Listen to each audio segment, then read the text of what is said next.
Oi, turma, tudo bom? Eu sou a professora Maiara Brasil e aí na aula passada a gente já terminou sobre a Primeira Guerra Mundial, então nós vamos entrar num conteúdo novo sobre a Primeira República, também conhecida como a República Velha. Só que antes da gente falar da República Velha, nós precisamos lembrar de alguns contextos históricos que aconteceram no Brasil. Então eu vou dar aqui um breve resumo sobre a história do Brasil antes da República Velha, o período em que o Brasil se tornou republicano. Então vamos lá. Então aqui nós vamos revisar mais ou menos 389 anos. Então com certeza, gente, não tem todos os detalhes. É claro que isso aqui a gente estuda por muitos anos para poder entender a complexidade que foi a colonização do Brasil. Então vamos lá. Então em 1500, os primeiros contatos entre os portugueses e indígenas nós chamamos de pré-colonial. Por quê? Porque o português ele vai começar a colonizar o Brasil, né, ali em 1530. Então, em 1500 até 1530, nós tivemos o período pré-colonial, que foi aquele período marcado pelo escambo, onde os indígenas trocavam mercadorias com os portugueses. Os portugueses ainda não tinham conflitos intensos com os indígenas, porque os portugueses ainda não tinham a intenção de colonizar o Brasil, não tinham a intenção de escravizar os indígenas. Então era aquele momento mais ameno, mais harmonioso, onde os portugueses e os indígenas tinham um relacionamento um pouquinho bom, né? Um pouquinho agradável. E aí em 1530 começa de fato a colonização. Em 1530 começa a organizar o território brasileiro, que ainda não tinha esse nome de Brasil, né? Era colônia portuguesa. Começam a organizar, a pensar uma medida de como colocar em prática a colonização, como iam colonizar aquele lugar de acordo com o Tratado de Tordesilhas. Então lembra lá, tem no material de vocês, né? Com certeza vocês vão lembrar porque é um assunto do ano passado. O Tratado de Tordesilhas dividiu a Terra, o globo terrestre, em duas partes, né? O Ocidente e o Oriente. Então a parte que ficou para Portugal era bem fininha, bem estreita. É claro, no mapa, porque se você for realmente passar por esses lugares, passam várias cidades, corta estados, né? Praticamente aquela parte do litoral brasileiro, ali do Atlântico, né? Então aqui nós vamos ter as primeiras formas de organizar o país, pelas capitanias hereditárias e pelo governo geral. As capitanias era a forma de dividir o território de forma horizontal. É claro que não deu muito certo. Muitos capitãos não queriam vir para o Brasil, muitos deles não queriam vir para cá porque ainda não era urbanizado, não tinha o costume europeu. Outros tentaram vir e acabaram naufragando. Poucos deram certo. As duas capitanias que deram muito certo foi em Pernambuco e em São Vicente. Pernambuco no Nordeste e São Vicente no Sudeste. E aí Pernambuco conseguiu sucesso por causa da cana-de-açúcar e São Vicente principalmente por causa da escravização das pessoas, ou seja, da mão de obra escravizada. É claro que nesse período aqui nós já estamos falando da presença da mão de obra escravizada africana. Então, claro que as capitanias não deu muito certo, então o governo português tentou centralizar o poder. E aí eles vão poder centralizar de forma em que não existem mais aquelas linhas imaginárias, agora é um governo que é regido por um governador, e esse governador tem pessoas em cada região, regiões apropriadas, que vai auxiliar ele nessa questão da urbanização. Então, o que foi que deu certo nesse período aqui, que iniciou em 1530? O açúcar e o tráfico negreiro, que vocês já viram ano passado. Então, esses dois produtos, por que eu digo produto? Porque o tráfico, ele foi muito comercializado, foi uma das coisas que mais deu certo no Brasil. Aí você pensa, o empreendedorismo aqui no Brasil é muito fraco. Teve um momento no Brasil que o empreendedorismo deu muito certo, um momento em que o empreendedorismo deu muito dinheiro para o Brasil. Em que momento foi esse? Que é uma mancha que o Brasil carrega. Foi no momento em que ele escravizava pessoas como se pessoas fossem objetos. Então, essas duas mercadorias, bem entre aspas, era o açúcar e o tráfico negreiro, que vai marcar a colonização brasileira, vai marcar todo esse histórico do Brasil colônia. Por exemplo, o açúcar vai fazer com que exista aqui uma sociedade açucareira, ou seja, elite açucareira, senhores donos de engenho, senhores donos de fazenda. E aí esses senhores donos de fazenda vão influenciar também na pecuária, porque ainda era uma tecnologia movida a tração animal. Qual era o animal que movia os moinhos? Eram os bois, né? Esses animais de tração que acabaram fazendo com que a pecuária fosse entrando nas fazendas e aos poucos criando novos caminhos para o Brasil. E assim também outra forma que foi criando caminhos no Brasil, no interior do Brasil, desrespeitando o Tratado de Tordesilhas, foi a droga dos sertões. As drogas do sertão era muito popular, como a pimenta, a noz, vários produtos que davam tempero, que davam gosto à comida, fizeram com que o Brasil houvesse outras mercadorias além do açúcar e também criasse novas rotas e novos caminhos através do Tordesilhas, do Tratado de Tordesilhas. Então, o que nós vamos ter aqui, né? Nós vamos ter a influência do açúcar, da pecuária e droga do sertão. Então, se você perceber, o Brasil, durante esse primeiro ciclo, vai ser agroexportador, vai ser a maior característica do Brasil. O Brasil, durante anos, foi só isso. Não tinha indústria, enquanto alguns países estavam começando a viver uma revolução burguesa, aqui no Brasil nós estamos vivendo um momento ruralista, cada vez voltado, tão parecido o sistema de capitanias com a Idade Média, que muitas coisas no Brasil ainda são voltadas para esse ruralismo. Então, enquanto outros países estavam vivendo as suas revoluções burguesas, principalmente na Europa, o Brasil ainda estava se organizando de forma ruralista, um pouco lembrando aí a Idade Média. E aí, eu sei que vocês já estão cansados, mas vamos fazer um esforçozinho para entender isso aqui, ó. Aí muda, o Brasil no século XVIII vai ter uma mudança, ali no 17, no final do 17 e o auge na primeira metade do 18. Vai ter o que nesse século? Gente, vão encontrar as primeiras pepitas de ouro no Brasil. Os portugueses não vieram para cá por coincidência, por uma tempestade. Os portugueses vieram para cá porque queriam explorar essa terra. E o principal recurso que eles queriam explorar era o ouro e a prata. Os espanhóis estavam ali colonizando ali várias regiões da América Central onde tinha prata, onde tinha ouro, tinha pedras preciosas, e aqui eles não encontraram isso. Então aqui no século XVIII, já no finalzinho do século XVII para o XVIII, eles vão encontrar realmente o que eles queriam, que era ouro em abundância. Então, por causa do ouro, o Brasil vai mudar. Realmente diziam-se que o Brasil ia mudar, mas será que mudou? Vamos ver aqui. Então, acham as primeiras pepitas ali na parte do centro-oeste, onde hoje é Minas Gerais, e aumenta a fiscalização. Aí você pensa, agora vai melhorar, vai urbanizar, vai ser um lugar de menos desigualdade social, já que acharam ouro no Brasil. Não foi bem assim. A coroa portuguesa começou a fazer mais violência ainda, impor mais ainda violência. Começou a fazer um sistema de fiscalização para evitar os roubos. Por quê? Porque aqui no Brasil aí a corrupção não é algo de agora, de 20 anos. A corrupção está implantada desde os primeiros anos de colônia, desde os primeiros anos de colonização, que a coroa portuguesa nem se importava com os colonos, nem se importava com os indígenas, muito menos as etnias que estavam vindas de outros países. Então essas pessoas passaram por muitos anos marginalizados, sem nada. A coroa portuguesa só queria os recursos. E aí o que aconteceu? Quando a coroa portuguesa descobriu o ouro, todos esses grupos sociais começaram a agir. Esses grupos sociais começaram a querer uma parte desse ouro para si, como se fosse uma manta. E cada grupo social estava querendo um pedaço da manta, rasgando a manta. E aí a corrupção ela começou justamente aí. Por quê? Porque a coroa portuguesa queria sugar. De todas as formas, não estava se importando se os pobres estavam cada vez mais pobres, se as pessoas estavam cada vez miseráveis. Eles não estavam se importando com isso, queria sugar o ouro que tinha no Brasil. Outras camadas, como a gente já tinha uma sociedade hierarquizada aqui no Brasil, outras camadas também tentaram puxar para o seu lado. Por isso que vai ter muitas revoltas mineiras, como a Guerra dos Emboabas, que vocês devem lembrar do ano passado. Mas também vai ter os escravizados vão ter uma outra condição no período das grandes minerações no Brasil, que vai ser o quê? A presença da carta de alforria.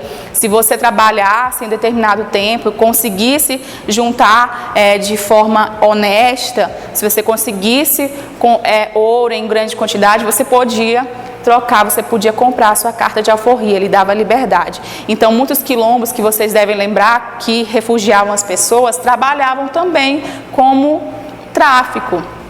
como tráfico, mas não de pessoas, mas de ouro. Aí as pessoas pensam assim, mas eles também fizeram coisas erradas. Gente, desde 1530 que os africanos são traficados como se fossem objetos. Então, no século 17 para o 18, eles começam a fazer também tráfico. Não só eles, mas toda a camada social dessa sociedade mineira. Então, eles começam também a traficar o ouro de diversas formas. Lembra daquele ditado Santinho do Paoco?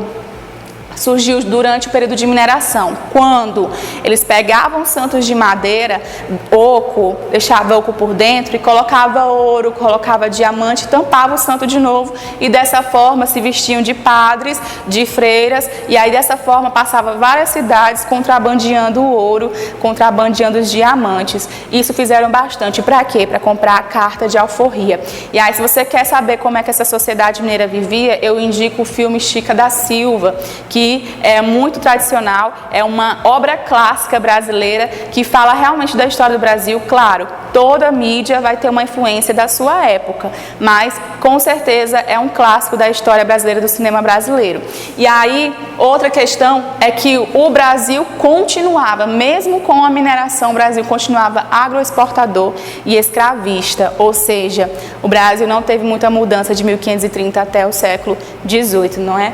Então, aí, em 1808, aparece uma família aqui no Brasil que vai mudar toda a condição social do Brasil, que é a vinda da família real portuguesa. Em Portugal, tanto Dom João VI estava com problemas, quanto que o Brasil estava vivendo esse momento de alguns conflitos, algumas rebeliões por causa do ouro que era encontrado aqui. Só que em 1808, já na decadência do ouro no Brasil, lá na Europa, Napoleão Bonaparte, ele faz o bloqueio continental para poder derrubar a Inglaterra. A Inglaterra não podia fazer comércio com nenhum outro país da Europa, mas Portugal, claro, né, tinha muitas relações estreitas com a Inglaterra, resolveu não abandonar todos esses privilégios e esses comércios. Então, o que Portugal faz? Continua fazendo comércio com a Inglaterra.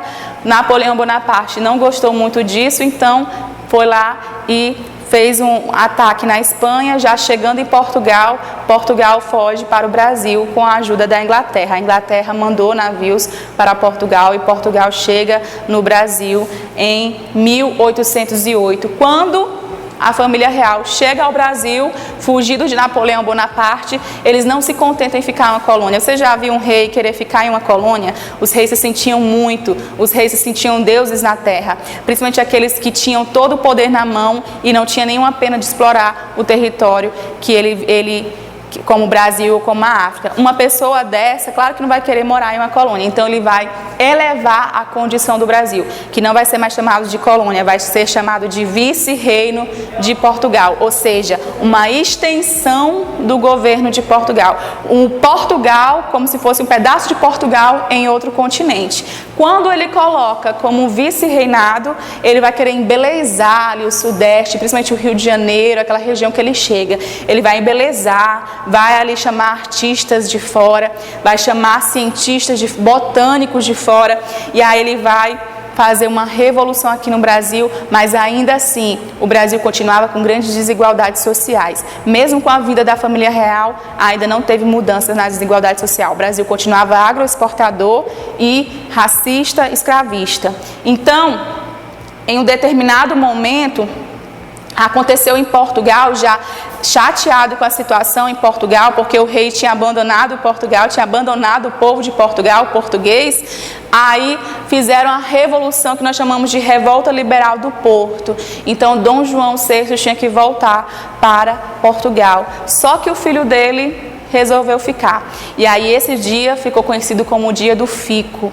E esse dia mudou realmente o Brasil. Mas mudou em que sentido? Agora nós não vamos ser vice-reinos de Portugal. Nós vamos ser independentes. Ou seja, nós vamos entrar no primeiro reinado. O primeiro reinado vai ser marcado porque, lembra lá do hino nacional? Ouviram do Ipiranga as margens plácidas. E aí é Dom Pedro I que ficou conhecido como o cara que disse independência ou morte. É claro que esse assunto a gente já discutiu em sala, a gente sabe algumas ideias que foram construídas para poder enaltecer a visão, a imagem de Dom Pedro I, mas o que nós sabemos é que o Brasil se tornou independente.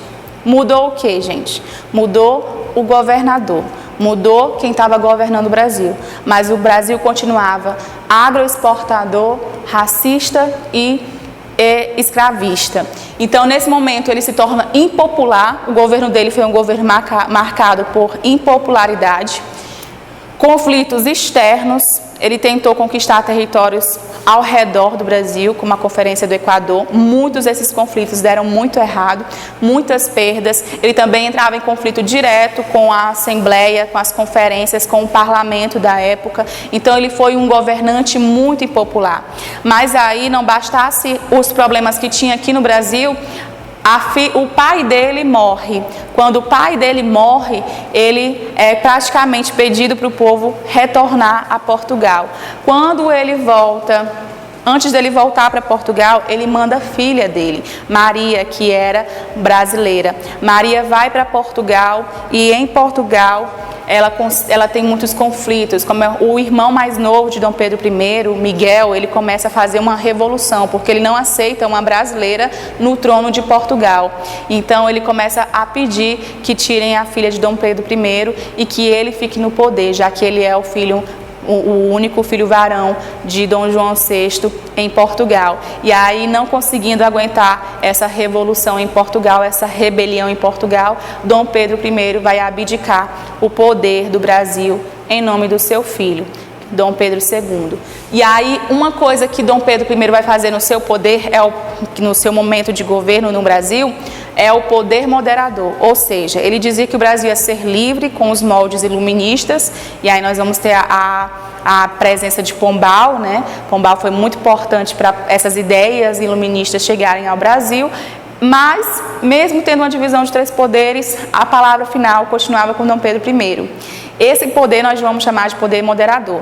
Já existia nos moldes iluministas, baseado em Montesquieu, o poder legislativo, que seria o parlamento, a Assembleia, o poder executivo, que seria os ministros e o próprio governador ou o presidente, e no caso aqui não é uma república, então era a figura do imperador. E nós vamos ter o judiciário, que são as pessoas responsáveis pelas tribunas, pelos juízes, pela parte mesmo do judiciário. E então aqui no Brasil foi o único lugar que foi inventado o poder moderador, ou seja, tinha toda essa equipe, tinha toda a Assembleia, tinha todo o parlamento, mas a palavra final era do poder moderador, era do imperador. Então o Brasil não mudou muita coisa, o poder continuou nas mãos da coroa portuguesa, o poder continuou na mão das pessoas poderosas no Brasil. E com isso, Dom Pedro II não pôde assumir, porque ele só tinha 5 anos de idade. Então, com 5 anos de idade, ele foi obrigado a ter um regente que guardou o trono para ele.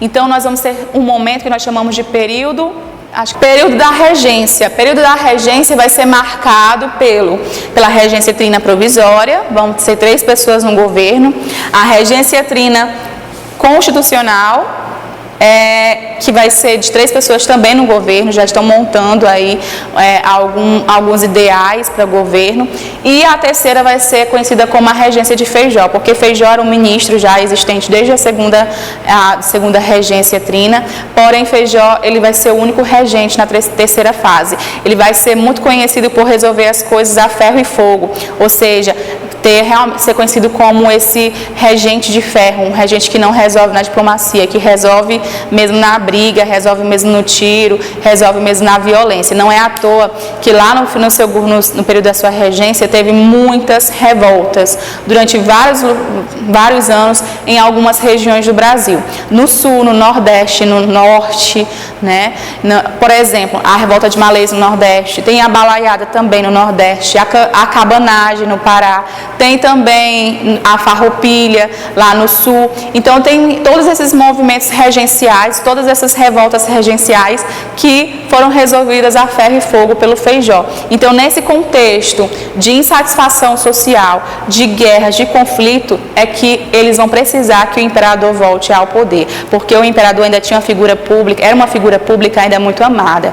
E aí, com o imperador, as pessoas iam obedecer mais, o parlamento ia ficar um pouquinho mais calmo, a Assembleia ia ficar um pouquinho mais calma, e o povo que era analfabeto, o povo que acreditava na mudança do Brasil, ele vai acreditar também que o imperador vai mudar o Brasil.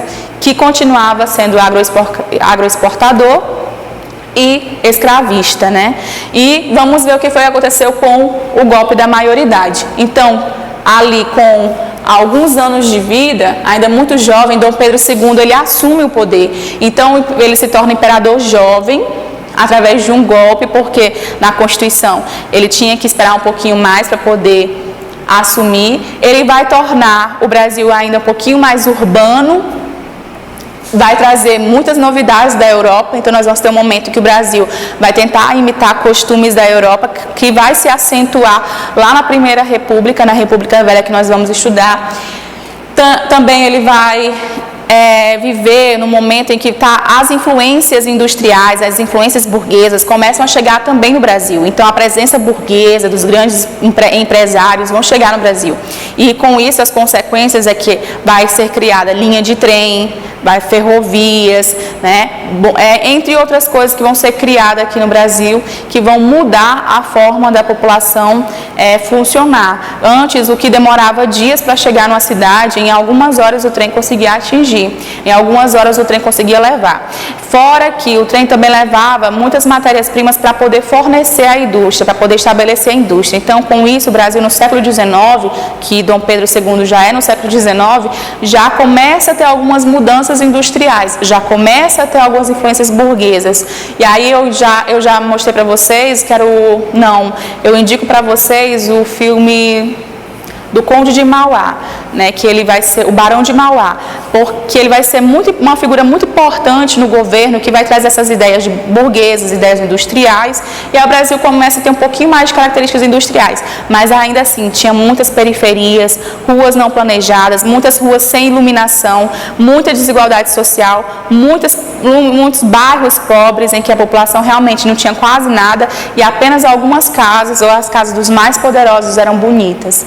Nesse período nós vamos ter o café, não é mais o açúcar, não é mais o ouro já estava quase na sua escassez. Agora nós vamos ter o café como a principal fonte econômica. Exportação, exportou tudo que tinha que exportar, extraiu tudo que tinha que extrair. E o Brasil no Segundo Império continua agroexportador e escravista, e muito racista. Por quê? Porque nesse período a Inglaterra estava pressionando o Brasil. O Brasil também tinha relações, tinha dívidas, tinha relações com a Inglaterra.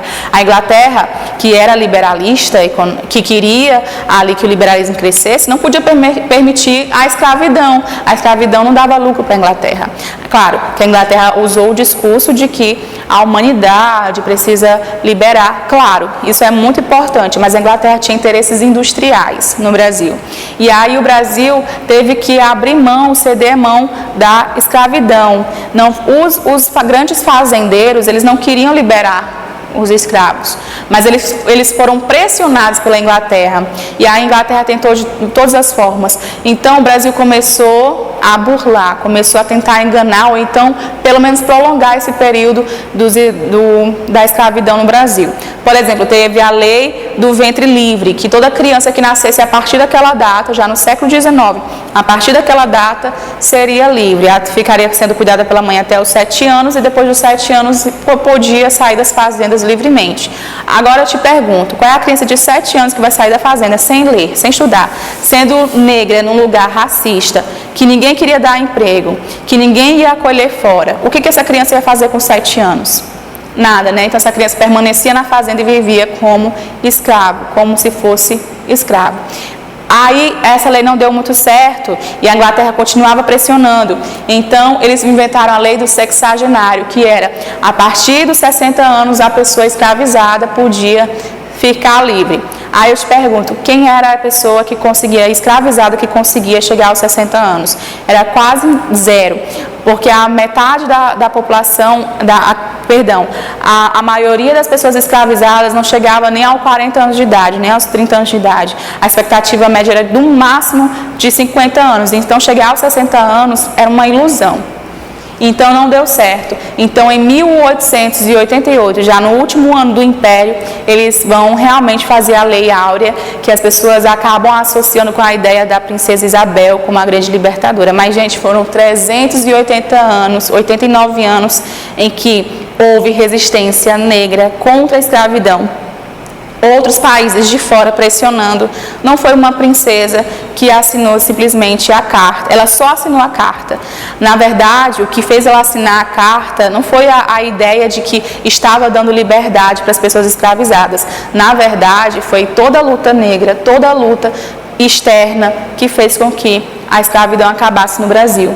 É claro que o governo de Dom Pedro II também foi marcado pela Guerra do Paraguai, em que os soldados foram mandados, todas as pessoas de todas as classes foram mandadas para o sul do país para poder defender a pátria, mas na verdade era só uma briga fútil para poder defender, diziam que era para defender o território, mas quando Solano Lopes já estava indefeso e já não tinha mais nem tropas, os soldados brasileiros continuaram matando, avançando. Uma das guerras mais polêmicas foi no dia que Solano Lopes não tinha mais quem mandar para as tropas e começou a mandar crianças para a guerra. Essas crianças não tinham como ganhar dos soldados brasileiros, mas os soldados brasileiros continuaram, porque Dom Pedro II mandou seguir até conseguir matar Solano Lopes, nem que isso significasse matar todas as crianças que tivessem na frente.